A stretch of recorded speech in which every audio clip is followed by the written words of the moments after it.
ഭവിക്കാൻ ഹേതുവാം പാപമേ ഭാഗ്യപൂർണം. കണ്ടോ?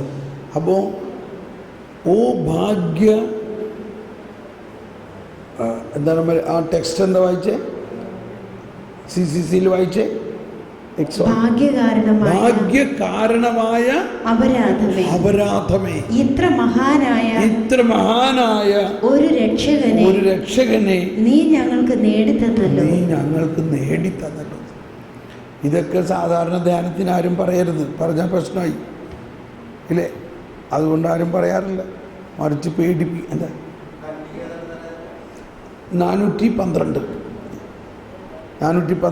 ഖണ്ഡികയിലെ അവസാനത്തെ വരിയാണ് ഓ ഭാഗ്യകാരണമായ അപരാധമേ, ഇത്ര വലിയ രക്ഷകനെ ഞങ്ങൾക്ക് നേടിത്തന്നത് എന്തുകൊണ്ടാണ്? പാപം വന്നതുകൊണ്ടല്ലേ രക്ഷകൻ വന്നത്.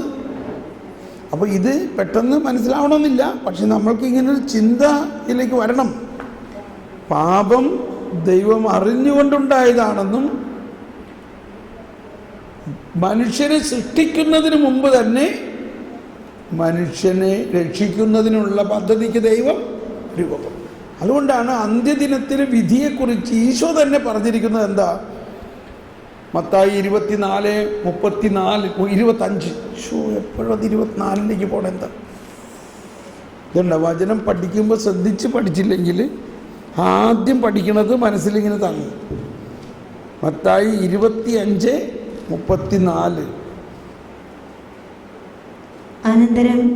അനന്തരം രാജാവ് തന്റെ വലതുഭാഗത്തുള്ളവരോട് പറയും, എന്റെ പിതാവിനാൽ അനുഗ്രഹിക്കപ്പെട്ടവരെ വരുവിൻ. ലോകസ്ഥാപനം മുതൽ നിങ്ങൾക്കായി സജ്ജമാക്കപ്പെട്ടിരിക്കുന്ന രാജ്യം അവകാശപ്പെടുത്തുവിൻ. ഒന്നെല്ലാവരും പറഞ്ഞേ.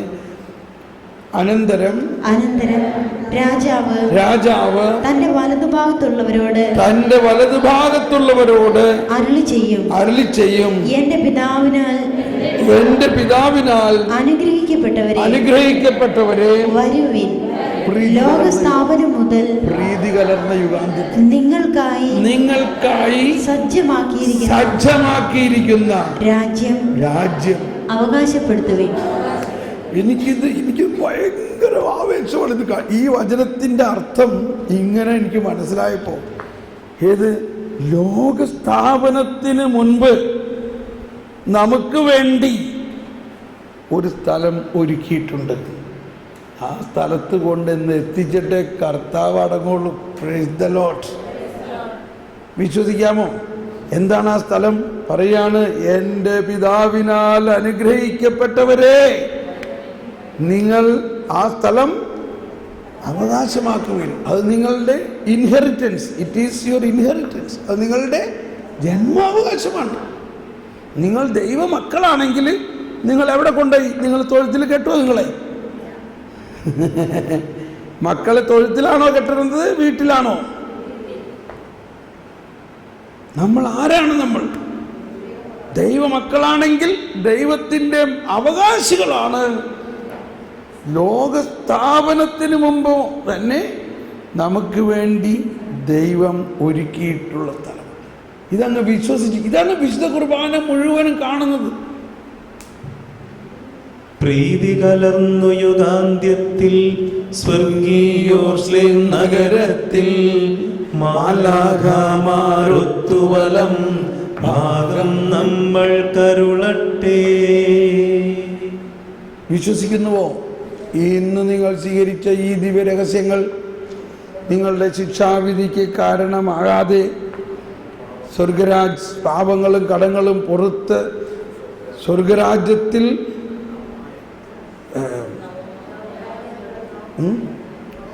ഇല്ല, നല്ല കള്ളനോടൊപ്പം നിങ്ങൾ സ്വർഗരാജ്യത്തിൽ.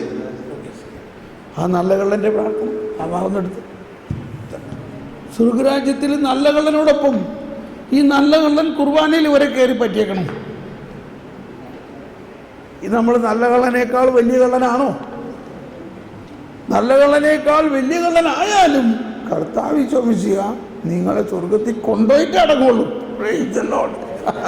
മനുഷ്യവർഗത്തിന്റെ പ്രത്യാശയായ മിശിഹായി, നിന്റെ ശരീരം ഭക്ഷിക്കുകയും രക്തം പാനം ചെയ്യുകയും ചെയ്ത ഞങ്ങളെ നല്ല കള്ളനോടും നിന്റെ അഭീഷ്ടം നിറവേറ്റുന്ന നീതിമാന്മാരോടും ഒരുമിച്ച് പറുദീസയിൽ നിന്നെ സ്തുതിക്കുവാൻ യോഗ്യരാക്കണമേ. സകലത്തിൻ്റെ നാഥ എന്നേക്കും ആമേൻ. ഇത് വൈദികൻ കാസവിലാസ കഴിയണ നേരത്ത് പ്രാർത്ഥിക്കുന്ന പ്രാർത്ഥനയാണ്. നമുക്ക് സമയമില്ലാത്തതിൻ്റെ പേരിലൊന്നും പ്രാർത്ഥിക്കാറില്ല. അതുകൊണ്ടാണ് ഞാൻ പറയണത്, ഒരു പ്രാവശ്യം ഈ കുർബാന പുസ്തകം ഒരെണ്ണം കാശ് കൊടുത്ത് വാങ്ങും. അപ്പോൾ നമുക്ക് വീട്ടിൽ കൊണ്ടുപോകാമല്ലോ. എന്നിട്ട് അതിനെ തുടക്കം മുതലൊന്ന് വായിക്കുമ്പോഴാണ് മനസ്സിലാകുന്നത്, ദൈവമേ എന്തോ ഒരു കാര്യങ്ങളാണ് അതിനകത്ത് പറഞ്ഞേക്കുന്നത്. സത്യമായിട്ട് നിങ്ങൾ ചെയ്യണം. ഇതൊരു ഹോംവർക്കാണ്. നമ്മളല്ലെങ്കിൽ കുർബാന കാണാൻ വന്നു, കണ്ടുപോയി. നമ്മൾക്ക് ഈ വിശുദ്ധ ബലിയിലൂടെ ലഭിക്കുന്ന വിസ്മരണീയമായ കാര്യങ്ങളെക്കുറിച്ച് നമ്മൾ ജ്ഞാനത്തിലൂടെ പഠിക്കണം. ഒരിക്കലൊരു സിസ്റ്ററിൻ്റെ കഥയാണ്, ക്ഷമിക്കണം സിസ്റ്റർമാരും. അപ്പോൾ ആ സിസ്റ്റർ എന്നെ, ഞാനത് അമേരിക്കയിൽ വെച്ചിട്ടാണ് അവരൊക്കെ ധ്യാനിപ്പിക്കുകയാണ്. അപ്പോൾ അവർ പറഞ്ഞു, ബ്രദറെ എനിക്കൊരു വേദനയുണ്ട്, എനിക്കൊന്ന് പറയാമോ? ഞാൻ പറഞ്ഞു തീർച്ചയായിട്ടും. എൻ്റെ അമ്മ മരിച്ചിട്ട് 2 വർഷമായി. ഈ ഇടയ്ക്ക് ഒരു ബ്രദറ് പ്രാർത്ഥിക്കണം എന്ന് പറഞ്ഞാൽ നമ്മുടെ കൗൺസിലേഴ്സ് ആരോ വീട്ടിൽ വന്നപ്പോൾ പറഞ്ഞു, ദർശനത്തിൽ കാണുന്നത് അമ്മയുടെ ആത്മാവ് ഇപ്പോഴും ഇവിടെ കറങ്ങിയടിച്ച് നടക്കുകയാണ്,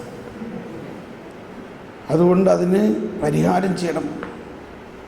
ഇത് കേട്ടിട്ട് ഭയങ്കര പ്രയാസമായി, വീട്ടുകാർക്കും പ്രയാസമായി. അവർ ഉടനെ വിളിച്ച് ആരോടാ പിന്നെ പറയാം, കന്യാസ്ത്രീ വീട്ടിൽ മകളുള്ളപ്പോൾ മകളോട് പറഞ്ഞു. അപ്പം മുതൽ എനിക്ക് ഭയങ്കര പ്രയാസം, ഞാൻ എന്ത് ചെയ്താലാ അമ്മയുടെ ആത്മാവ് രക്ഷപ്പെടാൻ? ഞാൻ പറഞ്ഞേ, ഇത് എന്താ പറയുക എൻ്റെ കന്യാസ്ത്രീ സിസ്റ്ററെ? അപ്പം ഞാൻ ചില ചോദ്യങ്ങൾ ചോദിക്കാം.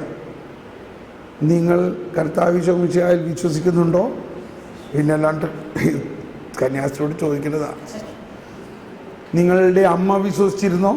അയ്യോ, അമ്മ ഒരു പുണ്യാളത്തിയായിരുന്നു. എന്ന് പറഞ്ഞാൽ എന്താ അർത്ഥം? അമ്മ എല്ലാ ദിവസവും പള്ളിയിൽ പോയിരുന്നു, എന്തോരം പ്രാർത്ഥനയാണ്. ഞങ്ങളൊക്കെ ഇങ്ങനെ ആയത് അമ്മ. ശരിയാണല്ലേ.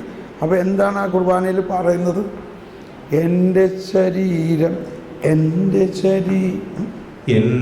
ശരീരം ഭക്ഷിക്കും, എൻ രക്തം പാനം ചെയ്യും, മാനവനെന്നിൽ നിവസിക്കും, അവനും ഞാനും നിശ്ചയമാ, വിധിയിൽ വീഴാതവനെ ഞാൻ അന്തിമ ദിവസമുയർപ്പിക്കും, നിത്യായുസ്സവനേകും ഞാനേവം നാഥനരുൾ ചെയ്തു.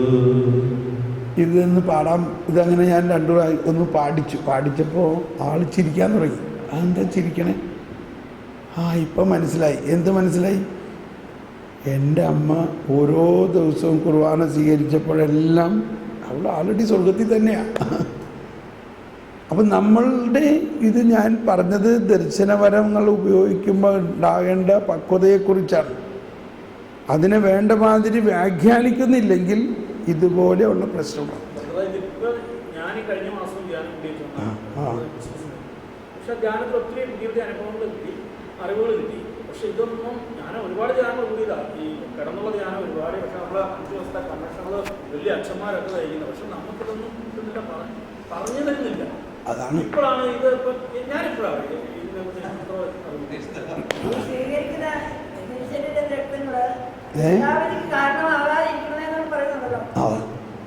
അത് പറയുന്നത്.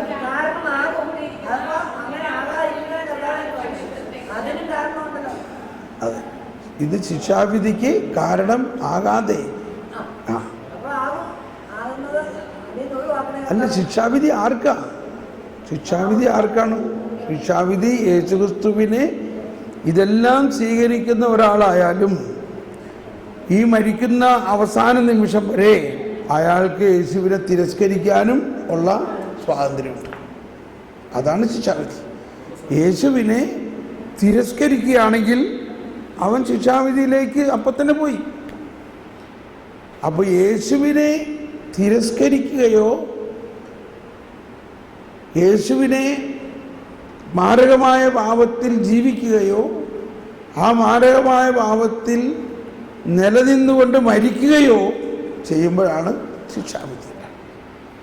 അങ്ങനത്തെ അവസ്ഥ നമ്മുടെ അമ്മച്ചിമാർക്കൊന്നും ഇനി വേറൊന്ന്, ഇവിടെ എല്ലാം നമ്മൾ ചിന്തിക്കണത് നമ്മൾ ഏതാണ്ട് ചെയ്താൽ നമുക്ക് കൂടുതൽ ശക്തി ഉണ്ടെന്നുള്ള കാര്യമാണ്. മാമോദീസ സ്വീകരിച്ച ഒരു വ്യക്തി, നമ്മളിന്ന് തിരികൊളുത്തി കാണിച്ചില്ലേ, അവൻ മറ്റൊരു ക്രിസ്തുവാണ്. അവൻ്റെ ആത്മാവിൽ കർത്താവ് ജീവൻ്റെ അടയാളത്താൽ മുദ്ര കുത്തപ്പെട്ടിരിക്കുന്നു. അവനങ്ങനെ പെട്ടെന്ന് യേശുവിനെ തിരസ്കരിക്കാൻ പറ്റില്ല. അതുകൊണ്ടാണ് ഈശോ 10-ാം അധ്യായം യോഹന്നാൻ 10:27 പറയുന്നത്, എൻ്റെ ആടുകളെ എനിക്കറിയാം, ഞാൻ അവയ്ക്ക് നിത്യജീവൻ നൽകുന്നു, അവയെ ആരും എൻ്റെ കയ്യിൽ നിന്ന് പിടിച്ചെടുക്കുകയില്ല. അപ്പോൾ ഈ യേശുവിനെ തിരസ്കരിക്കുന്ന കാര്യമെന്ന് പറയുന്നത് ഈ മാമോദീസ സ്വീകരിച്ച എല്ലാ ദിവസവും കുർബാന ആളുകൾക്കൊന്നും ഇത് സാധ്യമല്ല. അവരുടെ ഉള്ളിൽ ദൈവത്തിൻ്റെ പൂർണ്ണത ഉണ്ട്. ഓക്കെ, നമ്മളിന്ന് മുന്നോട്ട് പോവുകയാണ്. വലിയൊരു കാര്യം പറയാൻ പോവുകയാണ്. ഒന്ന് എഴുന്നേറ്റ് നിന്ന് കൈ ഒന്ന് വീശി ജയ് ബോലോ യേശു മസീഹാ കി ജയ്. എല്ലാവരും പാടും. ജയ് യേശു മസീഹാ കി ജയ്. ഒരു മിനിറ്റ്, വേറൊരു ഹിന്ദി പാട്ട് പാടാം. പ്യാരെ യേശുക്കോ, ചെറുതായിട്ട് ഒന്ന് സമയം, ഒന്ന് ശരീരം ഇളകി പാടണേ. प्यारे यीशु को पास बुला ले, बुला के प्यार से दिल में बसा ले. प्यारे यीशु को पास बुला ले, बुला के प्यार से दिल में बसा ले. दिल में बसा ले, दिल में बसा ले, दिल में बसा ले, दिल में बसा ले, दिल में बसा ले, दिल में बसा ले. प्यारे यीशु को पास बुला ले, बुला के